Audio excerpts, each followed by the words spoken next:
یہ مسئلہ بن گیا ہے کہ ہم ہر ایک سے ڈر رہے ہیں، ہر ایک سے، برادری سے، قبیلے سے، داماد سے، بہو سے، فلانے سے، فلانے سے۔ میں نے دیکھا بڑے بڑے لوگ ڈرتے ہیں، کیوں؟ اس لیے کہ میرے نبی پاک علیہ السلام نے فرمایا جو رب سے نہ ڈرے پھر وہ سب سے ڈرتا ہے، اور فرمایا جو رب سے ڈر جائے اللہ مخلوق کا خوف اس کے دل سے نکال دیا کرتا ہے۔ یہ رب سے نہیں ڈرا تو یہ سب سے ڈرا ہے، اگر رب سے ڈرتا تو کسی سے نہ ڈرتا۔ اور حضور فرماتے ہیں دو خوف اللہ جمع نہیں کرے گا۔ تم اگر بے خوف زندگی گزارنا چاہتے ہو نا دنیا میں تو ایک خوف پیدا کر لو، وہ رب کا خوف ہے، بے خوف ہو جاؤ۔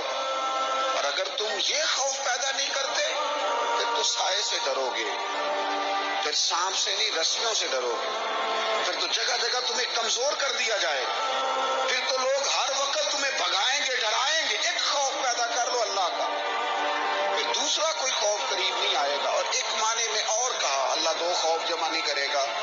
حضور فرماتے ہیں تو دنیا میں رب سے ڈر جانا، رب تجھے آخرت میں نہیں ڈرائے گا۔ وہ جو اللہ کے ولیوں کے بارے میں کہا لا خوف علیہم ولا هم یحزنون، کیا معنی ہے؟ دنیا میں انہیں صرف اللہ کا خوف تھا، باقی کسی کا خوف نہیں تھا۔ حضور فرماتے ہیں تو دنیا میں رب سے ڈر جا،